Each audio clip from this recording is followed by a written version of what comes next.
ഇല്ല, അതിന്റെ ഡിസ്കഷൻസ് നടന്നുകൊണ്ടിരിക്കുകയാണ്. അതിന്റെ തീരുമാനം ഉണ്ടാവും. പക്ഷെ ഞാൻ പറയുന്നു അത് സംഘടനാപരമായി അതിന്റെ വഴിക്ക് നടക്കും. പക്ഷെ ഈ തട്ടിപ്പിനെ ജനങ്ങളുടെ മുമ്പിൽ ചോദ്യം ചെയ്യുന്ന കാര്യത്തിൽ ഒരു വിട്ടുവീഴ്ച ഉണ്ടാവില്ല. അതിൽ സ്ട്രോങ് ആയി ഞങ്ങൾ മുമ്പോട്ട് പോകും. തങ്ങളുടെ ശ്രദ്ധയപ്പെടാഞ്ഞിട്ടാണ് യൂത്ത് കോൺഗ്രസ് സമരം ഇന്നലെ ഉണ്ടായിരുന്നു. ഇന്ന് അതിന്റെ വാർത്തയുണ്ട്. യൂത്ത് കോൺഗ്രസ് സമരം ഇനിയും ഉണ്ടാവും. യൂത്ത് കോൺഗ്രസിന്റെ ആക്ടിവിറ്റീസിന് ആരും പോസും ഫുൾ സ്റ്റോപ്പ് ഇട്ടിട്ടില്ല. അതിന്റെ സമരം നടക്കും. ഇന്നലെയും ദേവസ്വം ആസ്ഥാനത്തേക്ക് ദേവസ്വം ബോർഡിന്റെ ആസ്ഥാനത്തേക്ക് യൂത്ത് കോൺഗ്രസ് മാർച്ച് ഉണ്ടായിരുന്നു. തുടർ ദിവസങ്ങളും ഉണ്ടായിരിക്കും. സമര പോരാട്ടങ്ങളിലൊന്നും ഒരു കുറവും പോരായ്മയും വരുത്തില്ല. ജനങ്ങൾക്കൊപ്പം UDF-ഉം കോൺഗ്രസും യൂത്ത് കോൺഗ്രസും ഒക്കെ അടിയുറച്ചു നിന്ന് പോരാടും.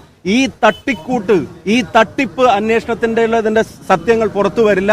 അതുപോലെ തന്നെ ഈ തട്ടിപ്പ് കേന്ദ്രത്തെ ഇന്നലെ കഴിഞ്ഞ ദിവസം പറഞ്ഞു, ഇവിടെ വോട്ട് ചോരി വലിയ പ്രശ്നമായി ഞങ്ങൾ ഉയർത്താൻ പോവുകയാണ്. രാഹുൽ ഗാന്ധി കോഴിക്കോട് കടപ്പുറത്ത് വരാൻ പോവുകയാണ്. ലക്ഷക്കണക്കിന് ആളുകൾ പങ്കെടുക്കുന്ന വോട്ട് അധികാർ മഹാറാലി കോൺഗ്രസ് നടത്താൻ പോവുക.